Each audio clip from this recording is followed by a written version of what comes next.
A comprehensive guide to HIV and AIDS. What is HIV?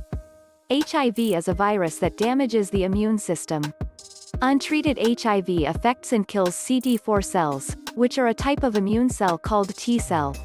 Over time, as HIV kills more CD4 cells, the body is more likely to get various types of conditions and cancers.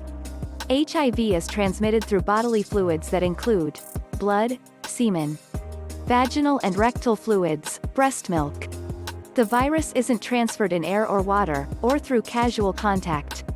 Because HIV inserts itself into the DNA of cells, it's a lifelong condition, and currently there's no drug that eliminates HIV from the body, although many scientists are working to find one.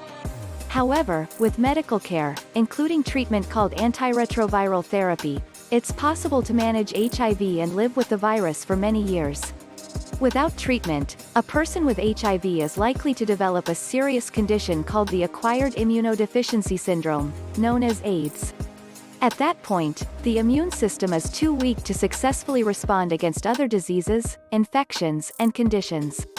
Untreated, life expectancy with end-stage AIDS is about 3 years.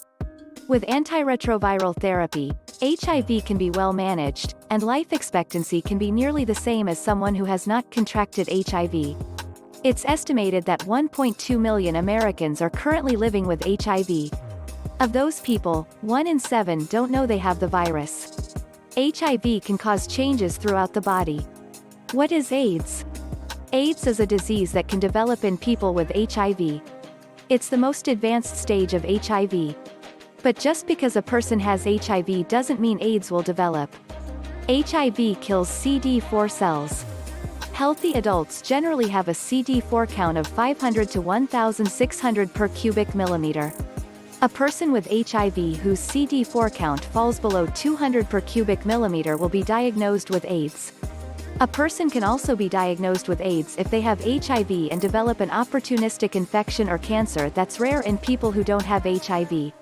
An opportunistic infection such as pneumocystis jirovecii pneumonia is one that only occurs in a severely immunocompromised person, such as someone with advanced HIV infection, AIDS. Untreated, HIV can progress to AIDS within a decade. There's currently no cure for AIDS, and without treatment, life expectancy after diagnosis is about 3 years. This may be shorter if the person develops a severe opportunistic illness. However, treatment with antiretroviral drugs can prevent AIDS from developing. If AIDS does develop, it means that the immune system is severely compromised, that is, weakened to the point where it can no longer successfully respond against most diseases and infections. That makes the person living with AIDS vulnerable to a wide range of illnesses, including pneumonia, tuberculosis, oral thrush, a fungal condition in the mouth or throat, cytomegalovirus, CMV, a type of herpes virus, cryptococcal meningitis, a fungal condition in the brain, toxoplasmosis, a brain condition caused by a parasite, cryptosporidiosis, a condition caused by an intestinal parasite, cancer, including Kaposi sarcoma, KS, and lymphoma. The shortened life expectancy linked with untreated AIDS isn't a direct result of the syndrome itself. Rather, it's a result of the diseases and complications that arise from having an immune system weakened by AIDS. HIV and AIDS. What's the connection? To develop AIDS, a person has to have contracted HIV. But having HIV doesn't necessarily mean that someone will develop AIDS. Cases of HIV progress through 3 stages. Stage 1. Acute stage, the first few weeks after transmission. Stage 2. Clinical latency, or chronic stage, Stage 3. AIDS. As HIV lowers the CD4 cell count, the immune system weakens. A typical adult's CD4 count is 500 to 1,500 per cubic millimeter. A person with a count below 200 is considered to have AIDS. How quickly a case of HIV progresses through the chronic stage varies significantly from person to person. Without treatment, it can last up to a decade before advancing to AIDS. With treatment, it can last indefinitely. There's currently no cure for HIV, but it can be managed. People with HIV often have a near-normal lifespan with early treatment with antiretroviral therapy. Along those same lines, there's technically no cure for AIDS currently. However, treatment can increase a person's CD4 count to the point where they're considered to no longer have AIDS. This point is a count of 200 or higher. Also, treatment can typically help manage opportunistic infections. HIV and AIDS are related, but they're not the same thing. HIV transmission. Know the facts. Anyone can contract HIV. The virus is transmitted in bodily fluids that include blood, semen, vaginal and rectal fluids, breast milk. Some of the ways HIV is transferred from person to person include through vaginal or anal sex, the most common route of transmission, by sharing needles, syringes, and other items for injection drug use, by sharing tattoo equipment without sterilizing it between uses, during pregnancy, labor, or delivery from a pregnant person to their baby, during breastfeeding, through pre-mastication, or chewing a baby's food before feeding it to them, through exposure to the blood, semen, vaginal and rectal fluids, and breast milk of someone living with HIV, such as through a needle stick. The virus can also be transmitted through a blood transfusion or organ and tissue transplant. However, rigorous testing for HIV among blood, organ, and tissue donors ensures that this is very rare in the United States. It's theoretically possible, but considered extremely rare, for HIV to be transmitted through oral sex, only if there are bleeding gums or open sores in the person's mouth. Being bitten by a person with HIV, only if the saliva is bloody or there are open sores in the person's mouth. Contact between broken skin, wounds, or mucous membranes and the blood of someone living with HIV. HIV does not transfer through skin-to-skin contact, hugging, shaking hands, or kissing, air or water, sharing food or drinks, including drinking fountains, sharing a toilet, towels, or bedding, mosquitoes or other insects, saliva, tears, or sweat, unless mixed with the blood of a person with HIV. It's important to note that if a person living with HIV is being treated and has a persistently undetectable viral load, it's virtually impossible to transmit the virus to another person. Causes of HIV. HIV is a variation of a virus that can be transmitted to African chimpanzees. Scientists suspect the simian immunodeficiency virus, SIV, jumped from chimps to humans when people consumed chimpanzee meat containing the virus. Once inside the human population, the virus mutated into what we now know as HIV. This likely occurred as long ago as the 1920s. HIV spread from person to person throughout Africa over the course of several decades. Eventually, the virus migrated to other parts of the world. Scientists first discovered HIV in a human blood sample in 1959. It's thought that HIV has existed in the United States since the 1970s, but it didn't start to hit public consciousness until the 1980s. Causes of AIDS. AIDS is caused by HIV. A person can't get AIDS if they haven't contracted HIV. Healthy individuals have a CD4 count of 500 to 1,500 per cubic millimeter. Without treatment, HIV continues to multiply and destroy CD4 cells. If a person's CD4 count falls below 200, they have AIDS. Also, if someone with HIV develops an opportunistic infection associated with HIV, they can still be diagnosed with AIDS, even if their CD4 count is above 200. What tests are used to diagnose HIV? Several different tests can be used to diagnose HIV. Healthcare providers determine which test is best for each person. Antibody-antigen tests. Antibody-antigen tests are the most commonly used tests. They can show positive results typically within 18 to 45 days after someone initially contracts HIV. These tests check the blood for antibodies and antigens. An antibody is a type of protein the body makes to respond to an infection. An antigen, on the other hand, is the part of the virus that activates the immune system. Antibody tests. These tests check the blood solely for antibodies. Between 23 and 90 days after transmission, most people will develop detectable HIV antibodies, which can be found in the blood or saliva. These tests are done using blood tests or mouth swabs, and there's no preparation necessary. Some tests provide results in 30 minutes or less and can be performed in a healthcare provider's office or clinic. Other antibody tests can be done at home, or a quick HIV test. An oral swab provides results in as little as 20 minutes. Home Access HIV-1 Test System.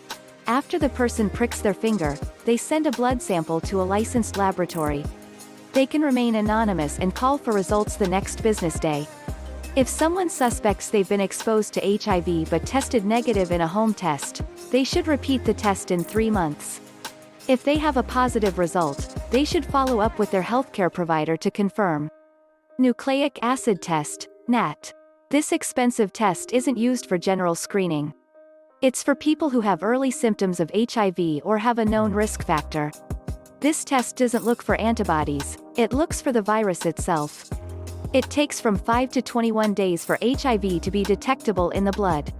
This test is usually accompanied or confirmed by an antibody test. Today, it's easier than ever to get tested for HIV. What's the HIV window period? As soon as someone contracts HIV, it starts to reproduce in their body. The person's immune system reacts to the antigens, parts of the virus, by producing antibodies, cells that take countermeasures against the virus. The time between exposure to HIV and when it becomes detectable in the blood is called the HIV window period. Most people develop detectable HIV antibodies within 23 to 90 days after transmission. If a person takes an HIV test during the window period, it's likely they'll receive a negative result. However, they can still transmit the virus to others during this time. If someone thinks they may have been exposed to HIV but tested negative during this time, they should repeat the test in a few months to confirm. The timing depends on the test used. And during that time, they need to use condoms or other barrier methods to prevent possibly spreading HIV. Someone who tests negative during the window might benefit from post-exposure prophylaxis, PEP. This is medication taken after an exposure to prevent getting HIV. PEP needs to be taken as soon as possible after the exposure. It should be taken no later than 72 hours after exposure, but ideally before then. Another way to prevent getting HIV is pre-exposure prophylaxis, PrEP. A combination of HIV drugs taken before potential exposure to HIV, PrEP can lower the risk of contracting or transmitting HIV when taken consistently. Timing is important when testing for HIV. Early symptoms of HIV. The first few weeks after someone contracts HIV is called the acute infection stage.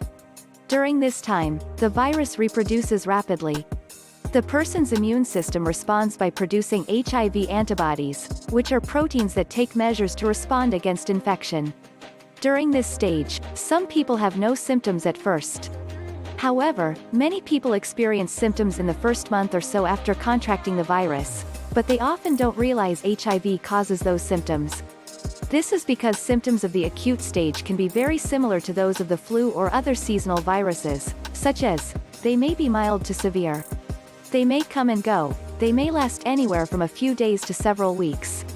Early symptoms of HIV can include fever, chills, swollen lymph nodes, general aches and pains, skin rash, sore throat, headache, nausea, upset stomach. Because these symptoms are similar to common illnesses like the flu, the person who has them might not think they need to see a healthcare provider.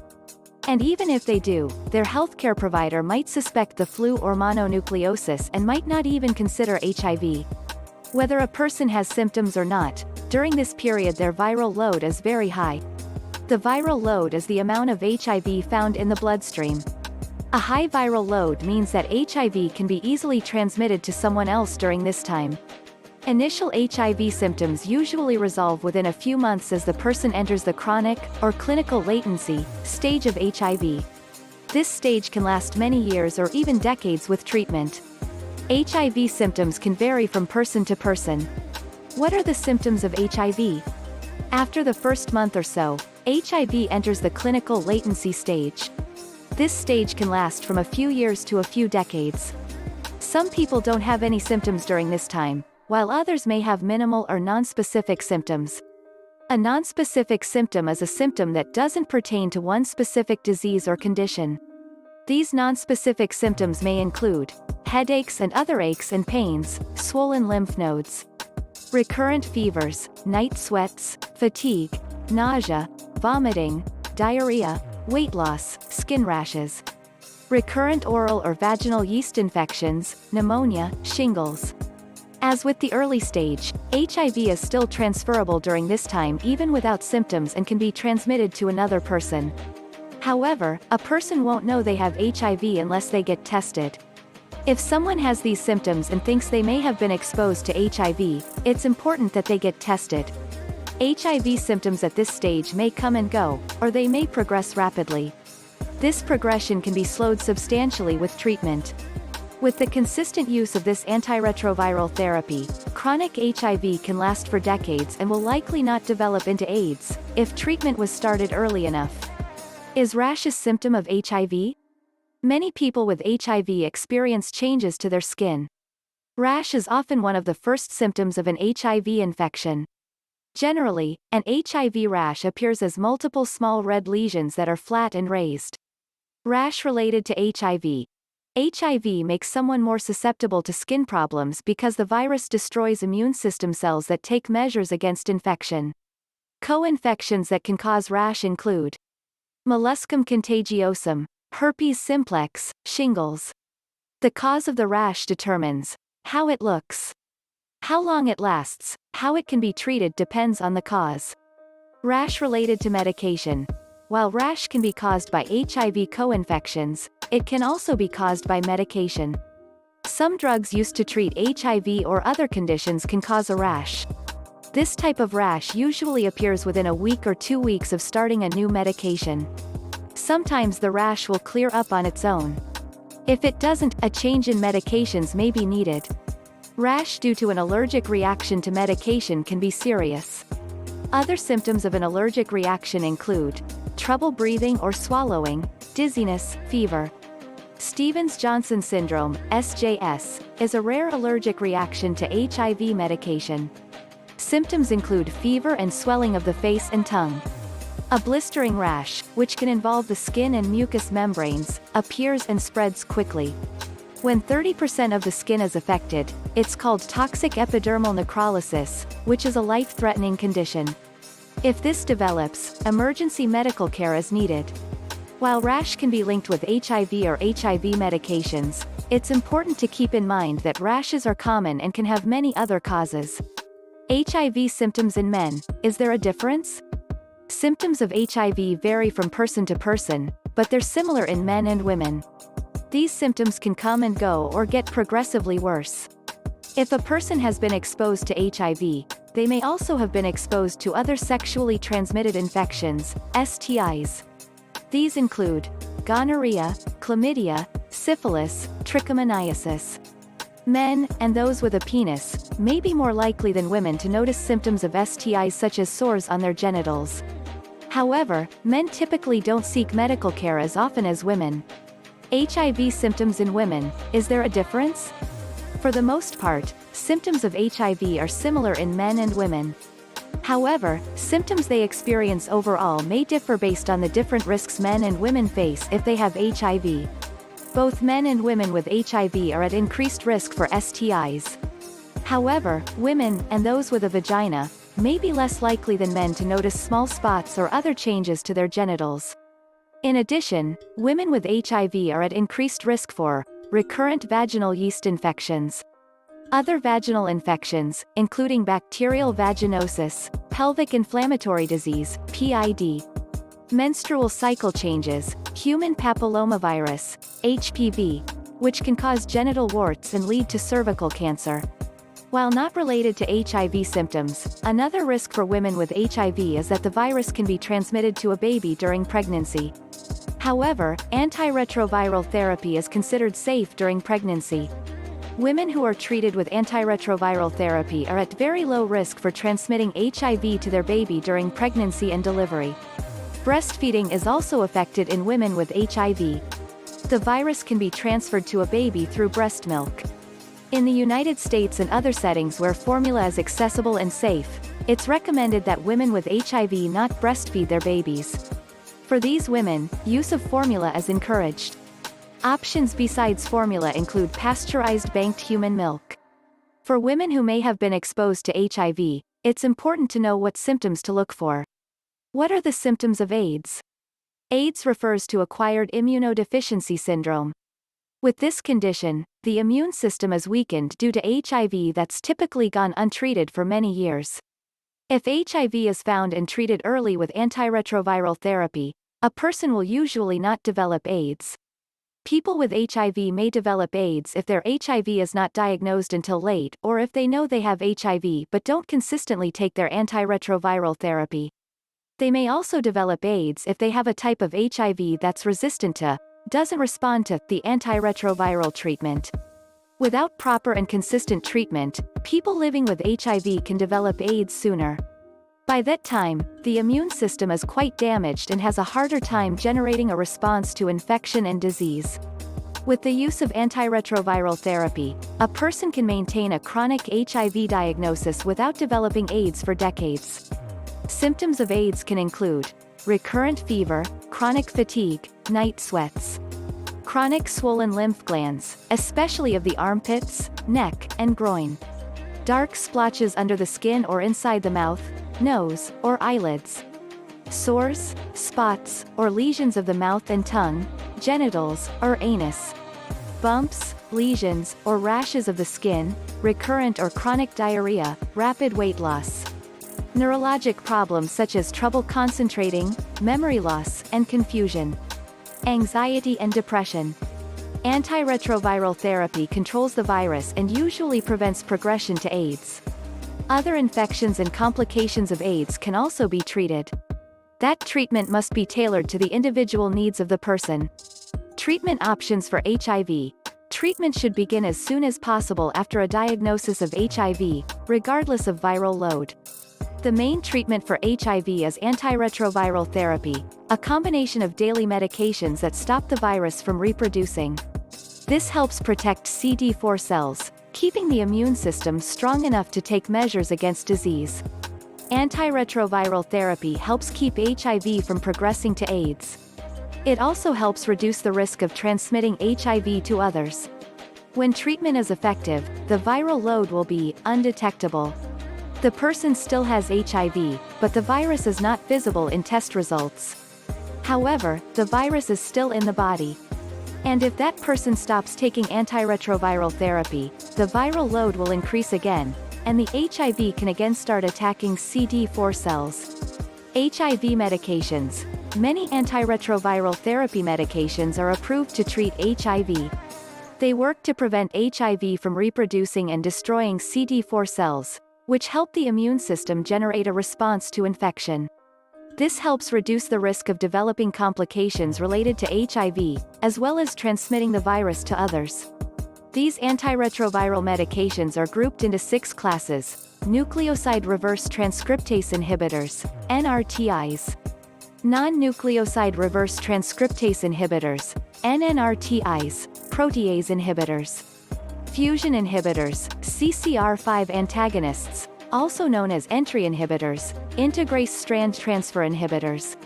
Treatment regimens. The U.S. Department of Health and Human Services, HHS, generally recommends a starting regimen of 3 HIV medications from at least 2 of these drug classes. This combination helps prevent HIV from forming resistance to medications. Resistance means the drug no longer works to treat the virus. Many of the antiretroviral medications are combined with others so that a person with HIV typically takes only 1 or 2 pills a day.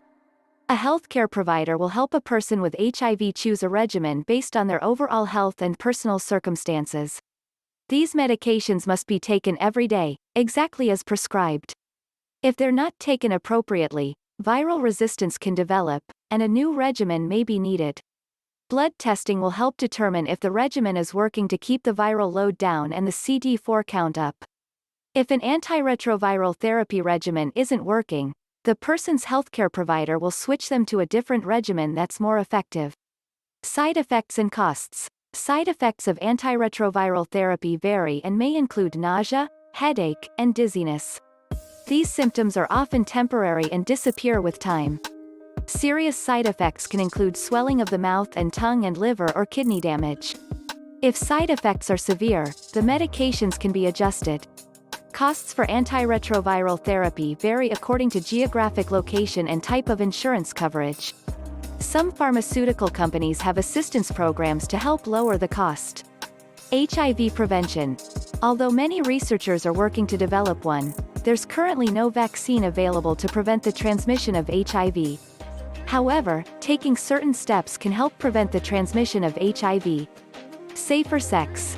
The most common way for HIV to be transferred is through anal or vaginal sex without a condom or other barrier method. This risk can't be completely eliminated unless sex is avoided entirely, but the risk can be lowered considerably by taking a few precautions. A person concerned about their risk for HIV should get tested for HIV. It's important they learn their status and that of their partner. Get tested for other sexually transmitted infections, STIs. If they test positive for one, they should get it treated, because having an STI increases the risk of contracting HIV. Use condoms. They should learn the correct way to use condoms and use them every time they have sex, whether it's through vaginal or anal intercourse. It's important to keep in mind that pre-seminal fluids, which come out before male ejaculation, can contain HIV. Take their medications as directed if they have HIV. This lowers the risk of transmitting the virus to their sexual partner. Other prevention methods. Other steps to help prevent the spread of HIV include: avoid sharing needles or other paraphernalia. HIV is transmitted through blood and can be contracted by using materials that have come in contact with the blood of someone who has HIV. Consider PrEP. A person who has been exposed to HIV should contact their healthcare provider about obtaining post-exposure prophylaxis, PEP. PEP can reduce the risk of contracting HIV. It consists of 3 antiretroviral medications given for 28 days. PEP should be started as soon as possible after exposure but before 36 to 72 hours have passed. Consider PrEP. A person has a higher chance of contracting HIV should talk to their healthcare provider about pre-exposure prophylaxis, PrEP. If taken consistently, it can lower the risk of acquiring HIV. PrEP is a combination of 2 drugs available in pill form. Healthcare providers can offer more information on these and other ways to prevent the spread of HIV. Living with HIV. What to expect and tips for coping. More than 1.2 million people in the United States are living with HIV. It's different for everybody, but with treatment, many can expect to live a long, productive life. The most important thing is to start antiretroviral treatment as soon as possible. By taking medications exactly as prescribed, people living with HIV can keep their viral load low and their immune system strong. It's also important to follow up with a healthcare provider regularly. Other ways people living with HIV can improve their health include: make their health their top priority. Steps to help people living with HIV feel their best include: fueling their body with a well-balanced diet. Exercising regularly. Getting plenty of rest. Avoiding tobacco and other drugs. Reporting any new symptoms to their healthcare provider right away. Focus on their mental health. They could consider seeing a licensed therapist who is experienced in treating people with HIV. Use safer sex practices. Talk to their sexual partners. Get tested for other STIs and use condoms and other barrier methods every time they have vaginal or anal sex. Talk to their healthcare provider about PrEP and PEP. When used consistently by a person without HIV, pre-exposure prophylaxis, PrEP, and post-exposure prophylaxis, PEP, can lower the chances of transmission. PrEP is most often recommended for people without HIV in relationships with people with HIV, but it can be used in other situations as well. Surround themselves with loved ones. When first telling people about their diagnosis, they can start slow by telling someone who can maintain their confidence. They may want to choose someone who won't judge them and who will support them in caring for their health. Get support. They can join an HIV support group, either in person or online, so they can meet with others who face the same concerns they have. Their healthcare provider can also steer them toward a variety of resources in their area. There are many ways to get the most out of life when living with HIV. HIV life expectancy. Know the facts. In the 1990s, a 20-year-old person with HIV had a 19-year life expectancy. By 2011, a 20-year-old person with HIV could expect to live another 53 years. It's a dramatic improvement, due in large part to antiretroviral therapy. With proper treatment, many people with HIV can expect a normal or near-normal lifespan. Of course, many things affect life expectancy for a person with HIV. Among them are CD4 cell count, viral load, serious HIV-related illnesses, including hepatitis, misusing drugs, smoking, access, adherence, and response to treatment. Other health conditions, age. Where a person lives also matters. People in the United States and other developed countries may be more likely to have access to antiretroviral therapy. Consistent use of these drugs helps prevent HIV from progressing to AIDS. When HIV advances to AIDS, life expectancy without treatment is about 3 years. In 2017, about 20.9 million people living with HIV were using antiretroviral therapy. Life expectancy statistics are just general guidelines. People living with HIV should talk to their healthcare provider to learn more about what they can expect. Is there a vaccine for HIV? Currently, there are no vaccines to prevent or treat HIV. Research and testing on experimental vaccines are ongoing, but none are close to being approved for general use. HIV is a complicated virus. It mutates, changes, rapidly and is often able to fend off immune system responses. Only a small number of people who have HIV develop broadly neutralizing antibodies, the kind of antibodies that can respond to a range of HIV strains. The first HIV vaccine efficacy study in 7 years was underway in South Africa in 2016. The experimental vaccine is an updated version of one used in a 2009 trial that took place in Thailand. A 3.5-year follow-up after vaccination showed the vaccine was 31.2% effective in preventing HIV transmission. The study involves 5,400 men and women from South Africa. In 2016 in South Africa, about 270,000 people contracted HIV. The results of the study are expected in 2021. Other late-stage, multinational vaccine clinical trials are also currently underway. Other research into an HIV vaccine is also ongoing. While there's still no vaccine to prevent HIV, people with HIV can benefit from other vaccines to prevent HIV-related illnesses. Here are the CDC recommendations. Pneumonia. Recommended for all children younger than 2 and all adults 65 and older. Influenza. Recommended for all people over 6 months old annually with rare exceptions. Hepatitis A and B. Ask your doctor if you should get vaccinated for hepatitis A and B, especially if you are in a higher risk group. Meningitis. The meningococcal conjugate vaccination is recommended for all preteens and teens at 11 to 12 years old with a booster dose at 16, or anyone at risk. The serogroup B meningococcal vaccination is recommended for anyone 10 years or older with increased risk. Shingles. Recommended for those ages 50 or older. HIV statistics. Here are today's HIV numbers. In 2019, about 38 million people worldwide were living with HIV. Of those, 1.8 million were children below the age 15 years. At the end of 2019, 25.4 million people living with HIV were using antiretroviral therapy.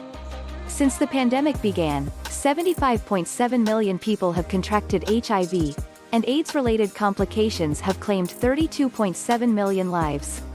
In 2019, 690,000 people died from AIDS-related diseases. This is a decline from 1.9 million in 2005. Eastern and Southern Africa are the hardest hit. In 2019, 20.7 million people in these areas were living with HIV, and 730,000 more contracted the virus. The region has more than half of all people living with HIV worldwide. Adult and adolescent women accounted for 19% of new HIV diagnoses in the United States in 2018. Almost half of all new cases occur in African Americans. Left untreated, a woman with HIV has a 15 to 45% chance of passing HIV to her baby during pregnancy or breastfeeding. With antiretroviral therapy throughout pregnancy and avoidance of breastfeeding, the risk is less than 5%. In the 1990s, a 20-year-old person with HIV had a life expectancy of 19 years. By 2011, it had improved to 53 years. Today, life expectancy is near normal if antiretroviral therapy is started soon after contracting HIV. As access to antiretroviral therapy continues to improve around the world, these statistics will hopefully keep changing.